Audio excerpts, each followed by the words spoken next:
Dan di sana dia melihat ada dua sosok yang dia lihat di mimpinya tadi lagi duduk di kasur sebelahnya menghadap dia sambil apa? Hai, wassalamualaikum warahmatullahi wabarakatuh. Terima kasih sudah klik video ini. Oke Wak, jadi di malam minggu ini Nadia akan kembali membawakan sebuah cerita horor, yaitu tentang tempat-tempat angker yang ada di Indonesia. Kalau sebelumnya aku juga sudah pernah membahas beberapa hantu-hantu yang tersebar di Indonesia, urban legend yang ada di Indonesia, hantu yang ada namanya di beberapa wilayah Indonesia juga udah. Dan kali ini ganti nih, tempat-tempat angker yang ada di Indonesia. Dan memang video kali ini juga merupakan salah satu request terbanyak dari Wawa semua yang pengen aku bisa lebih mengeksplor lagi tempat-tempat angker yang ada di Indonesia. Salah satunya nanti aku sebutkan. Oke, jadi sekarang tenang aja, pasang headset full screen, aku nggak akan kasih jump scare insya Allah.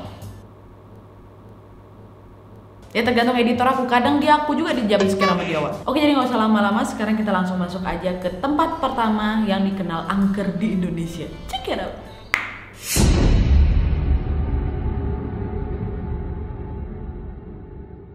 Yang pertama, Taman Hutan Raya Bukit Soeharto di Kalimantan. Nah, jadi Taman Hutan Raya Bukit Soeharto ini berada di Kalimantan Timur yang diajukan sebagai salah satu alternatif solusi pengganti ibu kota Indonesia, Jakarta kan. Dikarenakan letaknya yang strategis, wilayah yang luas dan akses transportasi yang memadai. Dan Bukit Soeharto ini dinilai mampu memenuhi kriteria sebagai ibu kota negara. Taman Hutan Raya Bukit Soeharto ini dijadikan kawasan hutan lindung untuk menjaga kelestarian, menjamin pemanfaatan potensi kawasan, memelihara tumbuhan dan satwa, penyeimbang iklim, serta sebagai kawasan resapan air.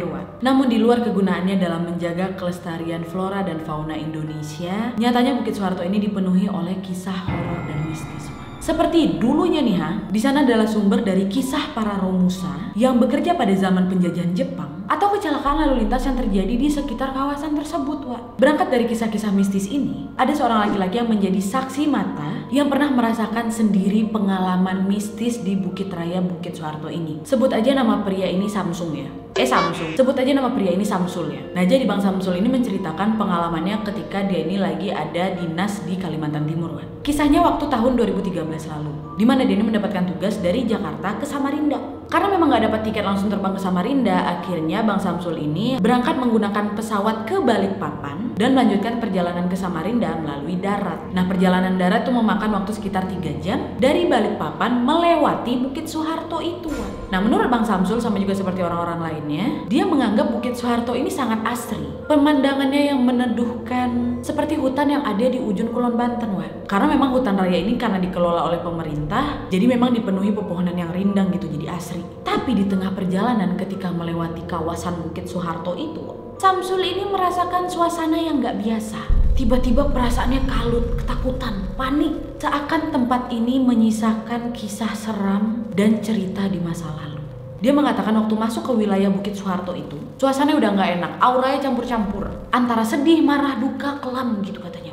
Nah, kebetulan pula Bang Samsul ini dikenal agak lebih sensitif dibanding kawan-kawannya. Walaupun dia juga menampik kalau dia ini diikuti oleh makhluk astral. Udah lah kan, dia simpan sendiri aja lah tuh rasa ketakutan dia. Sampai dia di Samarinda, perasaan ganjil yang menyertainya pun menjadi nyata. Dimana ketika dia sampai di hotel, Bang Samsul ini mendapatkan sebuah kamar twin bed dan jendela yang menghadap ke pelabuhan, padahal dia sendiri. Jadi nggak nyaman lah kan, ada 2 kasur, harusnya 1 kasur besar aja aku bisa tidur sendiri. Akhirnya dia baliklah ke resepsionis, dia meminta pihak hotel untuk menggantikan kamar lain yang tersedia. Tapi sayangnya nggak bisa, udah full semua kamar, sisa kamar itulah Pak katanya. Ya udahlah, dibanding nggak istirahat, anjang kata Bang Samsul kan. Udahlah, dia balik nih ke kamarnya, dia beres-beres, masuk dia ke kamar mandi. Masih siang tuh ya, masih siang. Terus kalian tahu, tiba-tiba dia mendengar suara pria meminta tolong diantarkan pulang. Tolong antarkan kami pulang katanya. Nah, Bang Samsul ini masih positive thinking. Dia pikir, oh itu mungkin suara orang sebelah kali ya. Dal, dia tetap di dalam kamar mandi, dia nggak ada ambil pusing tuh. Udah nyaman, dia bentar, beberes, dia keluar kamar nih untuk menikmati daerah baru yang belum pernah dia kunjungi. Dan hari itu dihabiskan oleh Bang Samsul ini untuk mengeksplorasi kota tersebut sampai malam hari. Dia balik jam 10 WITA waktu Indonesia Tengah. Udah ada pulang jalan, balik ke kamar, dia mandi nih, bersihin badan ya kan. Sampai akhirnya dia mendengar suara yang dia dengar di siang hari itu di dalam kamar mandi tersebut, yaitu suara orang meminta tolong. Malah nih ya, suaranya lebih jelas dibanding suara yang didengar siang hari tadi. Tolong antarkan kami pulang. Kayak gitu. Aduh, merinding. Maghrib lagi aku filmnya. Ya oke. Nah dari situ Bang Samsul yakin ini bukan suara dari kamar sebelah ini dari kamar sini. Aduh, akhirnya ya udahlah, dia coba baca doa nih Wak. Keluar dia dari kamar mandi, dia duduklah itu di atas kasurnya. Dia mencoba untuk tidur sampai jam 12 malam nggak bisa tidur dia Wak. Akhirnya dia coba nyalain TV biar ada elektromagnetiknya kan, tidurlah dia. Bisa nih Wak tidur, telat gitu tidurnya kan. Sampai akhirnya di dalam tidurnya itu si Bang Samsul ini bermimpi dia didatangi 2 orang pria yang pakaiannya bercucuran darah. Satu di antaranya berpostur besar dengan leher hampir putus. Dalam mimpinya itu dia memperkirakan usia si abang yang pala nggak ada itu sekitar 45-50 tahunan. Dan mengenakan pakaian berwarna biru cerah yang dipasangkan dengan jeans biru muda Wak. Nah itu yang sosok pertama. Sosok pria kedua sama juga menyeramkan Wak. Dia tegak nggak ada kepala, mengenakan celana panjang berwarna hitam dan baju kaos berwarna abu-abu Wak. Sama juga bercucuran darah juga. Terus nih kedua pria yang ada di mimpinya itu, selain sosok mereka yang menyeramkan, terdengar juga suara yang dia dengar siang sama waktu dia balik jalan-jalan tadi. Tolong antarkan kami pulang. Waktu dia dengar suara ketiga itu langsung terbangun si Samsul kan Wak. Dia bernapas tersengal-sengal, aduh mimpi apa aku tadi, kok sama kayak tadi siang, kok sama kayak tadi malam. Dan waktu dia udah buka mata nih Wak ya, dia tersadar kalau posisinya ini lagi ngeringkuk di atas kasur ngadep tembok ya kan, membelakangi kasur belakangnya. Dahnya dia lirik dikit ke kaca Wak, kan biasanya di hotel ada kaca kan. Dan di sana dia melihat ada 2 sosok yang dia lihat di mimpinya tadi lagi duduk di kasur sebelahnya menghadap dia sambil apa? Minta tolong juga. Tolong antarkan kami pulang. Aduh, males banget gue. Gitu. Akhirnya apalagi ketakutan kali Bang Samsul ini kan. Dia coba tutup mata, baca doa terus kan Wak. Dia pikir hilang nih, tapi tahu dia mendengar ada suara hembusan nafas di mana nih, di telinganya, dan mengatakan hal yang sama. Tolong antarkan kami pulang. Akhirnya dia mikir ini udah nggak betul ini. Dia beranikan untuk bangun Wak. Dia berdiri, dia langsung nengok ke tempat yang tengok 2 sosok tadi, nggak ada, hilang tiba-tiba. Dan setelah itu dia langsung beberes bentar, dia keluar dari kamarnya buat menenangkan diri. Dia duduklah itu di resepsionis. Nah di tengah ketakutan dia tadi, Bang Samsul ini mencoba menghubungi kawannya. Dia ceritalah kan, Wak tadi gini. Terus kata kawannya, oh ya udah Wak kalau gitu kau bantulah mereka itu untuk pulang. Kenapa kawannya ngomong gitu? Karena menurut kawannya Bang Samsul ini, si Samsul ini dianggap cukup kuat oleh kedua hantu tadi, makanya itulah mereka minta tolong sama si Samsul ini untuk nganterin mereka balik. Tapi masukan dari kawannya Bang Samsul ini diajukan Bang Samsul, enggak males lah aku kayak gitu, ditolaknya kan. Akhirnya telepon diakhiri, udah agak tenang nih, dia masuk lagi dia ke kamar, doa, tidur. Gak ada apa-apa lagi nih Wak. Singkat cerita, setelah pekerjaannya Bang Samsul di Samarinda itu selesai, Bang Samsul pun memutuskan untuk pulang secepatnya dari Samarinda. Dia nggak mau extend. Dia langsung lah itu pesan bus travel untuk balik lagi ke Balikpapan. Karena memang pesawatnya nanti berangkat dari sana lagi, Balikpapan balik ke Jakarta lagi. Untung dapat bus travel, tapi berangkatnya memang agak malam, jam 10 WITA. Nah, kalian ingat kan tadi Bang Samsul ini kan tidak mengindahkan pesan dari kawannya untuk mengantarkan dua hantu itu balik kan. Nah, akhirnya ditinggalkannya lah itu kamar hotelnya. Dia masuklah ke dalam travel. Dan travel yang akan membawakannya ke Balikpapan itu kebetulan pula cuma terisi 2 penumpang. Jadi di travel itu cuma ada 3 orang, Samsul, supir, sama penumpang satu lagi nih, pria juga. Dah akhirnya mereka pun berangkat lah ini balik ke Balikpapan jam 10 malam WITA. Baru setengah jam perjalanan nih, tiba-tiba mobil berhenti. Gegara kalian tahu, penumpang yang sama si Samsul tadi tiba-tiba minta turun. Terus sebelum turun si abang ini berbisik kepada Samsul, dia bilang, "Weh, kok jangan tengok ke belakang ya," katanya. Dan muka si abang yang turun ini pun kelihatan panik, takut juga Wak. Nah ya udah, setelah si abang ini turun, Samsul pun ikut kepanikan. Ini apa lagi nih, kata dia gitu. Udah nggak enak lagi tuh perasaannya Wak. Nah gegara dia ini takut dan dia juga mendengar pesan si abang yang turun tadi, dia pun nggak mau nengok ke belakang. Akhirnya mobil kembali nih melaju dengan 2 orang penumpang aja di dalam travel tersebut, yaitu si Samsul sama si supir. Jalan lagi nih kan, ngeng. Terus nggak lama Bang Samsul ini merasakan ada sesuatu yang gelap, yang seram di dalam mobil, karena mereka sudah sampai di kawasan Bukit Soeharto. Dan Wak ya, pada saat itu pas pula hari itu malam Jumat, suasana mencekam makin menjadi-jadi. Nih ya, kawasan Bukit Soeharto siang-siang aja udah seram, ini malam-malam, tengah malam, jam 10 malam. Terus setelah itu Bang Samsul ini kembali mendengar bukan suara minta tolong, tapi suara hembusan nafas. Gitu.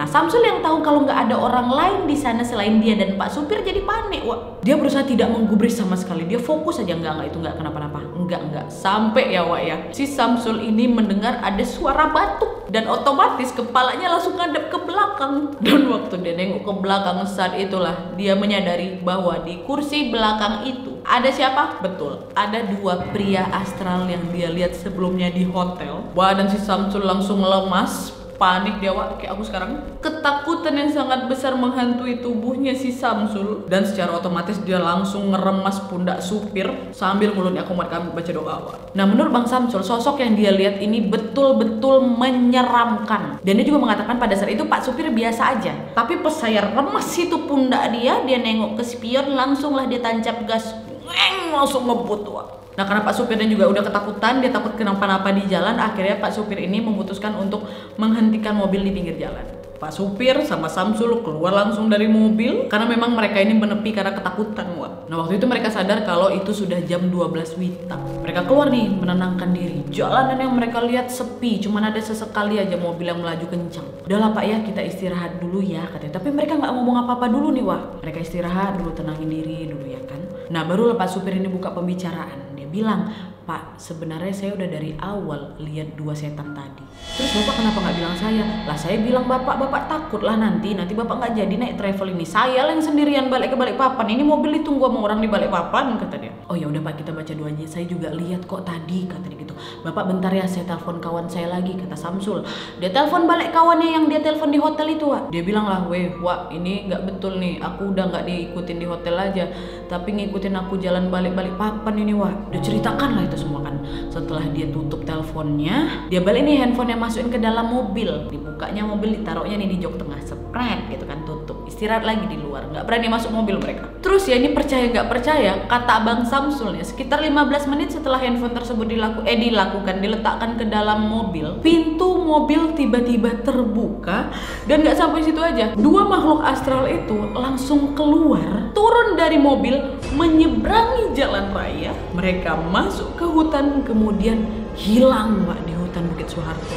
Mereka berdua tertegun, udah nggak bisa ngomong apa-apa lagi, diam semua kan. Sampai mereka melihat dua sosok makhluk astral itu hilang, mereka saling tatap-tatapan, mereka baca doa, mereka mencoba menenangkan diri. Terus kata Pak Supir, gimana Pak? Kita lanjutkan perjalanan nih Pak. Nanti lama kita nyampe Balikpapan ini. Ya udah ya Pak, Bismillah. Saya duduk depan ya, kata si Bang Samsul. Iyalah, katanya. Akhirnya mereka masuk, mereka lanjutkan di perjalanan balik ke Balikpapan. Nah, di tengah perjalanan Pak Supir pun bercerita, kebetulan pula supir ini sudah menjadi supir di travel tersebut selama 20 tahun. Jadi dia udah hafal kali itu kejadian di sana. Dan menurut cerita Pak Supir, sekitar 1 tahun yang lalu, tepatnya tahun 2012, ada sebuah pembunuhan yang terjadi di Bukit Soeharto ini, di mana ada mobil yang dirampok, kemudian supir beserta penumpangnya ini dibunuh. Salah satu di antaranya dipenggal kepalanya sampai putus, dan sebelum meninggal si penumpang ini juga tinggal di hotel yang sama kayak punya bapak, di kamar yang sama pula Pak, gitu. Dan si penumpang ini memang nggak sempat check out dari hotel karena memang sudah keburu dibunuh duluan gitu, Wah. Dan menurut penerawangannya Bang Samsul nih ya, karena memang kan Bang Samsul ini agak sedikit sensitif katanya, kemungkinan kedua makhluk astral itu masih punya urusan yang belum selesai di Samarinda, Wah. Bang Samsul pun nggak tahu urusannya apa. Nah, sepertinya urusan mereka ini udah selesai. Urusan mereka ya,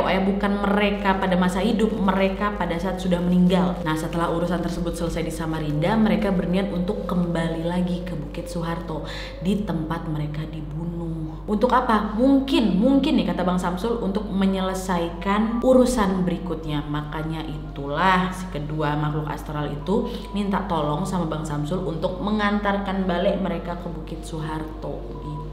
Dan selain kisah dari dua makhluk astral itu, memang Bukit Soeharto ini dulunya pernah ada banyak sekali pekerja Romusa yang meninggal di sana, Wak. Jadi memang banyak tuh arwah penasaran yang bergentayangan di sana. Dan katanya juga korban-korban Romusa ini dikuburkan nggak layak, nggak dikasih tanda, dibiarin aja di Bukit Soeharto itu. Karena memang penguburan yang dilakukan oleh mereka ini nggak layak, menurut Bang Samsul itu pula lah kenapa kita bisa aja secara nggak sengaja menginjak kuburan mereka. Itulah yang mungkin bikin mereka tuh nggak terima. Nah, menurut Bang Samsul, Wak, kalau secara sekilas aja kita tengok di Bukit Soeharto itu, emang nggak bakal kelihatan tanda-tanda yang berarti, kecuali kalian memperhatikannya secara khusus. Agak sedikit aware aja nih, Wak. Suasananya pasti kerasa. keeng kata orang Sunda. Biasanya udara akan lebih pengap, sedikit membuat sesak nafas, dan memang itu adalah tanda-tanda dasarnya dari keseraman Bukit Soeharto. Padahal banyak hutan rindang loh di sana. Tapi kalau misalnya kalian kayak lebih fokus saja untuk mencari kengerian di sana, itu bakal kerasa, kata Bang Samsul. Nah, itu tadi salah satu kisah seram yang pernah terjadi di Bukit Soeharto ini. Gimana menurut kalian? Kalau di sini ada Samarinda atau Balikpapan atau dari Kalimantan lah yang tahu kisah tambahan dari Bukit Soeharto ini yang mungkin lebih menyeramkan lagi daripada kisah Bang Samsul, boleh komen di bawah. Sekarang kita langsung masuk ke tempat berikutnya. Check it out.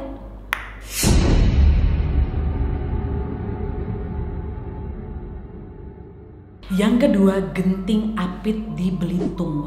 Belitung saat ini memang menjadi salah satu destinasi yang banyak dikunjungi oleh para wisatawan. Banyak pesona alam yang dapat memanjakan mata kita dan menyejukkan jiwa ketika penat tua. Tapi balik lagi, pesona alam di tanah air kita ini tidak pernah lepas dari hal-hal yang mistis, ya kan? Tempat kedua yang terkenal mistis untuk kali ini adalah Genting Apit Belitung ini. Genting Apit ini berada di kawasan sebuah bukit yang membelah jalan dari Kota Manggar ke Tanjung Pandan.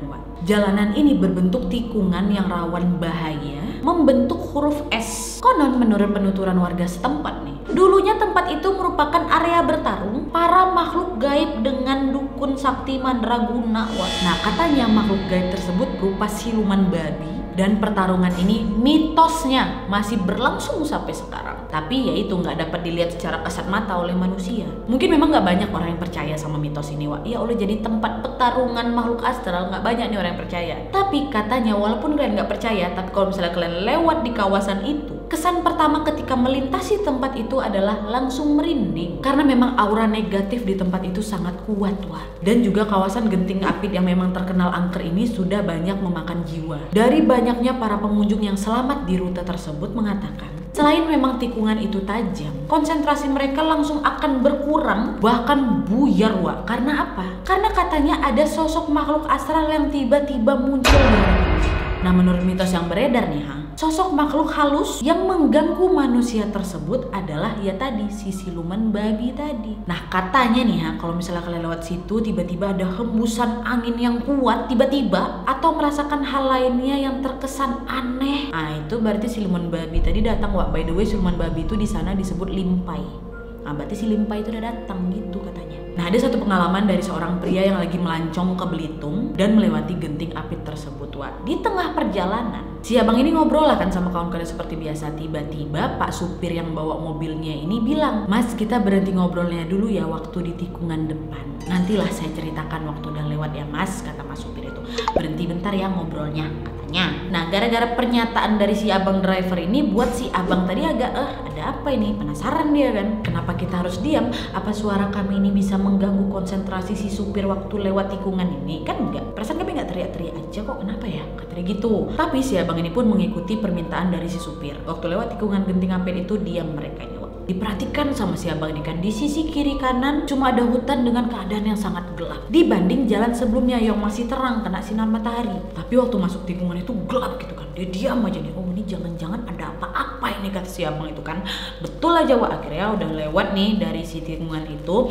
Nanyalah si abang, "Pak, kenapa kok kami disuruh diam?" Nah, Pak supir jawab anteng aja, "Iya Pak, tadi jalan yang kita lewati dikenal angker. Walaupun memang belum pernah ada sih kejadian nyata yang terjadi di sana, tapi penduduk di sini mengakui Pak kalau memang kawasan tersebut angker kali. Dan ada juga sih beberapa yang aku pernah mengalami kejadian yang di luar akal manusia, Pak," kata Pak supir. Terus ditambahkan nih sama Pak supir, dia bilang, "Menurut cerita asli rakyat Belitung ya Pak, itu daerah Genting Apit adalah tempat pertempuran atau pertarungan antara tadi dukun sakti sama siluman babi. Dimulai dari dulu kala sampai sekarang Pak, masih kejadian," katanya. Tapi percaya nggak percaya sih Pak ya, penduduk di sini juga sering berlaku diam kalau lewat tikungan itu. Makanya saya suruh Bapak diam juga sama kawan-kawan. Nah, si abang ini mendengar penjelasan dari Pak supir cuma, "Oh gitu." Tapi dia balik bertanya dalam hati, "Lah terus kenapa tadi dia cerita ke kita kalau tempat itu angker kali? Itu cuma itu aja ceritanya." Dia tanyalah kan sama Pak supir, "Pak, terus angker bangetnya di mana?" Nah, si bapak supir ini cuma tersenyum dan enggan menjawab atau menjelaskan lebih banyak lagi soal keangkeran yang ada di Genting Apit itu, Dan Pak supir ini malah mencoba mengalihkan pembicaraan ke topik yang lain. Tapi karena memang si abang ini lain pula keponya, penasaran dia, Dia nggak puas dengan jawaban si Pak supir itu kan. Waktu udah nyampe di tempat tujuan, abang ini pun mencoba mencari tahu atau mencoba mencoba bertanya lagi kepada penduduk asli Belitung mengenai asal muasal cerita mistis rakyat tersebut. Keesokan harinya setelah abang ini sarapan di penginapan, penasaran soal genting apit ini masih menggelora di hatinya si abang ini kan. Terus si abang ini keluar dari kamarnya, dia tanya nih ke salah satu pegawai hotel soal kengerian genting apit. Sebelum dia tanya soal genting apit, dia tanya dulu dasarnya, "Bang, abang orang asli mana?" "Saya asli Belitung, Pak." "Ada apa, Pak?" "Bapak mau cari apa? Nanti saya kasih tahu tempatnya." "Oh enggak, saya mau cuma tanya soal genting apit." "Emang angker ya?" kata si abang kan. Nah si pegawai hotelnya langsung diam. "Aduh Pak, enggak, saya nggak tahu apa-apa. Enggak, saya nggak mau ceritain deh Pak." Kayak ketakutan gitu ah. Akhirnya udah Pak ya, saya mau lanjut kerja lagi. Ditinggal ya si abang itu. Nah gara-gara respon dari si pegawai itu makin bikin si abang ini penasaran wah. Mau nggak mau tetap lain ini mencari sumber informasi lain di tempat lain juga wah. Pergilah dia keluar sekalian mengeksplor Belitung, sekalian juga nih dia cari informasi soal genting apit kan. Nah waktu itu kan mereka jalan-jalan ditemani Gate kan. Gate-nya ini cewek. Ditanya lagi sama si abang ini, "Kak, ini soal genting apit gimana?" Nah tapi waktu si abang ini nanya ke si kakak Gate ini, kakak Gate ini memberikan cerita dari genting apit dalam versi yang lain wah. Dimana menurut pengakuan si kakak Gate ini, genting apit ini adalah tempat di mana paranormal sakti yang bisa menyembuhkan segala macam penyakit. Nah setiap pasien yang berobat ke dia, segala bentuk energi negatif dan kesialan yang dimiliki oleh pasiennya dibuangnya lah itu ke hutan tempat dia lewatin tadi. Nah dari kumpulan energi negatif yang dibuang di sana lah merangsang bangsa jin untuk datang dan tinggal di sana. Dimana tingkah laku si jin-jin jahat ini menjadi suka menggoda manusia yang lewat di kawasan tersebut. Jadinya itu banyaklah orang yang ngelihat banyak penampakan di sana dan pemandangan-pemandangan yang tidak umum dilihat oleh manusia. Tapi bang gak usah dipercaya kali, itu soalnya cerita dari nenek moyang saya. Terus mendengar penjelasan dari si kakak ini bikin si abang ini makin ada informasi lain ini. Apalagi dong kak, ceritain katanya kan. Nah gini bang, kalau abang mau tahu informasi lain, saya kasih nih sumber yang lain. Saya bisa merekomendasikan sesepuh penduduk Belitung yang udah lama tinggal di sana ya bang. Iyalah kata si abang ini dengan semangat nih. Oke kak, mana orangnya? Tapi sayangnya waktu ketemu dengan orang yang direkomendasikan sama si kakak ini, balik lagi nggak puas si abang itu. Biasa aja. Kayaknya ada yang lain ini yang disembunyi dari warga Belitung soal si genting apit. Akhirnya di hari berikutnya abang ini pun mencoba cara lain di mana dia ini berbaur dengan penduduk Belitung saat minum kopi di sebuah kedai wah. Tanpa ragu si abangnya langsung menanyakan pertanyaan yang membuat dia penasaran kali ini ke depan 7 orang penduduk Belitung yang lagi minum kopi di sana. Nah mendengar pertanyaan si abang ini, kening mereka semua berkerut seolah-olah bertanya, ngapa sih anak ini nanya kayak gitu? Kenapa sih harus ini yang dibahas gitu kan? Gak ada nih wak yang mau jawab. Diam aja si abang ini kan. Udahlah aku tunggu aja lah, siapa tahu ada yang berubah pikiran gitu ya. Alhamdulillah pula waktu itu ada nih satu orang yang setuju ingin menceritakan hal yang lebih banyak lagi soal si genting apit. Sebut aja narasumber berikutnya, ini namanya Kholil. Bang Kholil ini memang bukan warga asli Belitung, tapi memang sudah tinggal di Belitung sejak tahun 1960-an. Menurut Bapak Kholil ini, genting apit ini dulunya adalah tempat dukun yang paling sakti di tanah Belitung. Tidak ada yang mengetahui nama asli si dukun itu. Tapi kesaktiannya nih sudah dikenal semua orang yang ada di sana. Nah, dukun yang ingin menjajal kesaktiannya ini, dia mencoba menggantikan kepalanya sama hewan. Saat melakukan hal tersebut, awalnya normal wak, tiap kali dipenggal gantikan kepala hewan, balik lagi normal seperti biasa bisa. Sampai kepalanya ini bisa diganti dengan berbagai jenis hewan. Dan itu bisa kembali lagi kepalanya sendiri. Sayangnya waktu si dukun ini mencoba mengganti kepalanya dengan hewan anjing, wak, kesaktiannya pudar. Kepalanya yang asli nggak bisa diganti balik. Hal inilah yang membuat si dukun ini marah. Dan ditambah lagi dia ini nggak bisa ngomong, cuma bisa menggonggong. Dan sejak saat itu si dukun ini bersumpah akan menggigit dan mengganggu siapa saja yang melewati daerahnya, yaitu genting apit itu. Dan setelah mendengar informasi dari Pak Kholil ini, si abang ini pun memberanikan diri untuk menanyakan keaslian dari cerita yang dia sebutkan. Tapi sayangnya Pak Kholil hanya bisa diam karena baginya itu adalah cerita turun-temurun yang memang sudah berkembang di sini. Dan waktu si abang ini menanyakan kenapa banyak orang enggan bercerita soal genting apit, karena itu Pak Kholil mengatakan bahwa katanya si dukun yang lagi marah ini akan mengejar siapa saja yang menceritakan soal kemalangan dari masa lalunya. Nah ini nih Pak Kholil berani ngomong, jangan-jangan dia nih berikutnya yang dijahili oleh si dukun itu. Tapi balik lagi ya, ini mau percaya apa nggak percaya, ini adalah memang cerita yang berkembang dari mulut ke mulut secara turun-temurun di wilayah tersebut. Mau kalian percaya syukur, nggak percaya ya udah. Mungkin ada wawak di sini yang orang asli Belitung, ada informasi tambahan lainnya kah seputar genting apit ini, atau mungkin kalian punya pengalaman yang lebih horor lagi, bisa komen di bawah. Next, yang terakhir.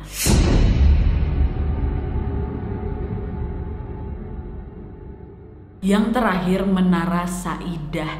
Ini soal menara ini banyak kali kalian nge-request ke aku, ya ampun. Ini ya, coba aku ceritain ya. Jadi Menara Saidah ini dibangun pada tahun 1993 dan terletak di Jalan Gatot Subroto, Jakarta. Dulunya tempat ini tidak hanya dijadikan tempat perkantoran saja, tapi juga dipakai untuk acara resepsi perkawinan dan acara-acara lain. Tempat yang strategis membuat Menara Saidah ini laris disewa pada saat itu. Nah, ciri khas dari gedung ini adalah pilar-pilar yang besar di depannya. Dan untuk menghiasi sejumlah ruang yang ada di dalamnya, yang pasti lobi, sang pemilik gedung tersebut mendatangkan langsung beberapa patung bergaya Romawi yang didatangkan langsung dari Italia, Wak. Dan gedung ini pun diresmikan di tahun 2001. Dulunya tuh ya, siapapun yang masuk ke dalam gedung itu akan melihat keunikan dari gedung ini, kayak masuk museum. Dan sebelum diberi nama Menara Saidah, dulunya ini disebut Gedung Grasindo. Nah, belakangan gedung ini jadi kosong, tapi tiba-tiba penyewa di gedung-gedung itu memilih untuk meninggalkan gedung tersebut dikarenakan beberapa hal. Yang paling terkenal adalah katanya gedung tersebut dibangun agak mereng gitu, jadi bisa membahayakan keselamatan mereka. Tapi ada juga yang mengatakan kalau gedung itu angker karena banyak pegawai kantoran di sana mengaku mereka selalu diganggu dan selalu melihat penampakan makhluk astral selama bekerja di sana. Ada juga yang mengatakan bahwa gedung tersebut ditinggalkan dikarenakan adanya konflik keluarga dari si pemilik gedung tersebut. Maka sejak 10 tahun silam, Menara Saidah ini pun menjadi sepi dan berangsur-angsur kotor atau kumuh, dan kini terkesan bak bangunan tua yang angker. Nah, dari sinilah pasti sejumlah kisah misteri pun langsung muncul. Menurut ketua RT di sana mengatakan, dulunya tempat tersebut merupakan tempat makam dan pemukiman warga. Kalau nggak salah nih ya, katanya di sana ada 10 makam dan ada juga beberapa tanah kosong. Dan ketika bangunan tersebut mau dibangun nih, makam yang ada di situ nggak dipindahkan dulu, ditetapkan di sana. Dan ada juga informasi lain dari seorang mantan satpam, sebut aja namanya Bang Rohman. Dulu tuh dia pernah bekerja di sana sebagai satpam di tahun 2001. Waktu si Bang Rohman itu kerja di sana, tiba-tiba tetangganya ini kaget setelah tahu Bang Rohman kerja sebagai satpam di Menara Saidah itu. Nah, kenapa si kakak ini kaget? Karena si kakak ini pernah masuk ke menara tersebut dan dia melihat ada ular siluman ya, maksudnya ya, bukan ular biasa, ular siluman. Dan gak cuma ular aja, tapi ada siluman macan. Pertama Bang Roman gak begitu percaya nih, masa sih gitu kan. Tapi belakangan barulah Bang Roman ini mengakui kebenaran yang disampaikan oleh si kakak tadi, karena dia pun turut menyaksikan makhluk gaib berwujud ular besar di dalam Menara Saidah itu. Nah, kata Bang Roman ya, ular tersebut adalah sosok yang digunakan untuk mencari pesugihan. Dan menurut Bang Rohman, siapapun yang ingin mencari pesugihan katanya bisa datang ke gedung tersebut, menemui si ular itu, dan katanya pasti terkabul. Dan sosok dari ular ini bukan ular besar kayak biasanya, enggak, sosoknya sebesar pohon kelapa, kalian pikir. Dan di moncongnya itu ada mustika. Nah, kenapa Bang Roman itu berani bilang kalau itu adalah tempat pesugihan? Karena dulu dia pernah mencoba peruntungan itu. Dulu Bang Roman ini sering ikut judi buntut, Nah, menurut pengalamannya dia mencari nomor tersebut di basement 4 sendirian datang ke sana sambil dia membawa beberapa sesajen.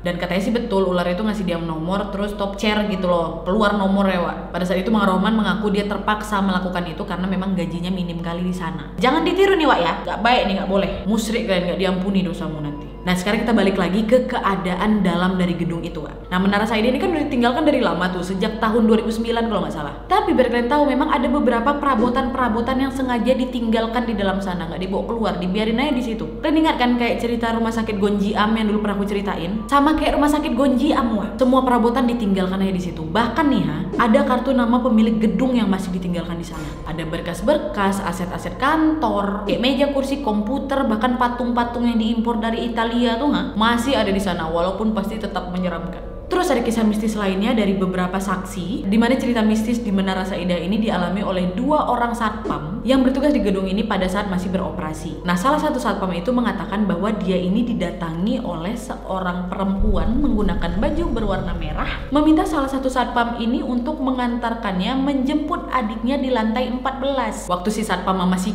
kakak ini di dalam lift, lift tersebut berjalan memang agak lambat gitu. Karena memang udah lama juga si lift ini tidak berfungsi dengan baik. Udah kan lambat nih, naik ke lantai 14.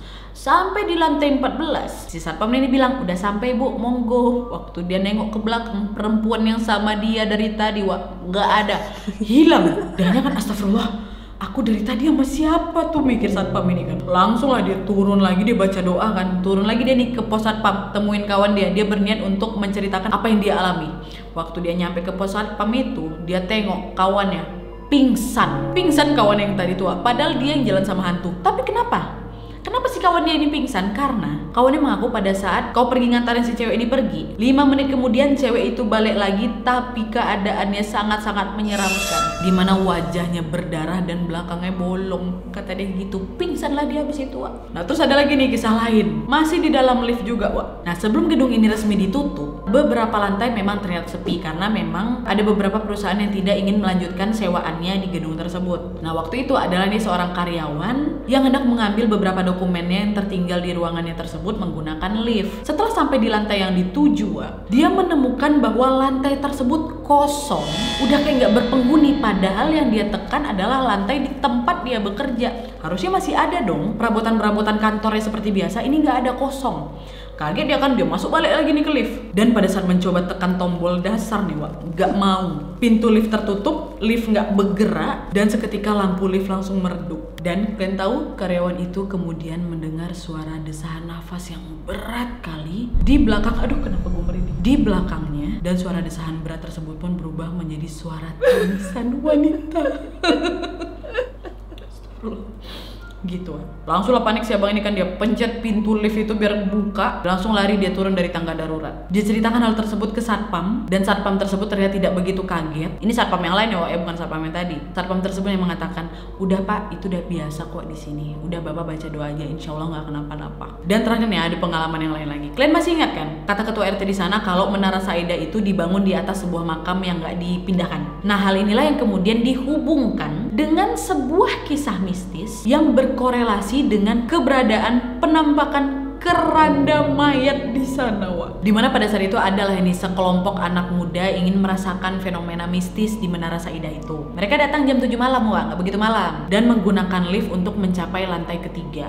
Ini sebelum Menara Saida ditinggalkan total ya, Wak ya. Lift masih berfungsi. Terus ketika pintu lift terbuka, Wak, mereka dikagetkan dengan keranda mayat yang tepat berada di hadapan mereka, Wak. Kalian pikir di dalam gedung tiba-tiba ada keranda mayat. Dan setelah mereka dikagetkan dengan keranda mayat tersebut, para pemuda ini langsung dikagetkan kembali dengan bayangan seorang wanita yang bergerak dengan cepat, seolah berusaha menghindar dari pandangan mereka. Dan gak cuma itu aja, Wak, katanya juga banyak nih driver ojol yang dapat orderan fiktif di daerah tersebut. Dan menurut kesaksian satpam lainnya, seringkali mereka mendengar suara-suara berisik dari dalam basement, dan ketika diperiksa ke sana nggak ada apa-apa. Nanti ditinggalkan ada lagi suara berisik, seolah banyak aktivitas di basement tersebut.